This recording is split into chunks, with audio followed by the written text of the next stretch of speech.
नार्वेकर साहेब, आशिष शेलार साहेब आणि माझे कलाकार मित्र जेवढे जेवढे म्हणून महाराष्ट्राला ललामभूत ठरलेले आर्टिस्ट आहेत, हे मला एका वेळेस दिसत आहेत तिथे.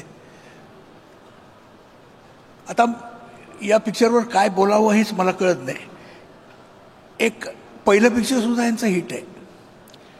एका नटावर, एका राजकारणी माणसावर असं पिक्चर निघू शकतं हे मी पहिल्यांदाच बघितलं. नाट्यमय घटना असणं मग सगळ्यांचा सुद्धा तसाच समज असेल की यापुढे काय बघायला मिळणार आहे. मग सगळ्यांचा सुद्धा तसाच समज असेल की यापुढे काय बघायला मिळणार आहे.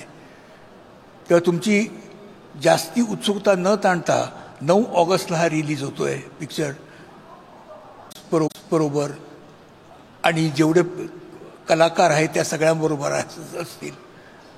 आणि मी त्यांना नेहमीच फोरसुदे बनवत राहावं आणि लोकांना एक देशाचे लाडके, ज्यांची ख्याती फक्त देशातच नाही जगभरात पसरलेली आहे, ज्यांची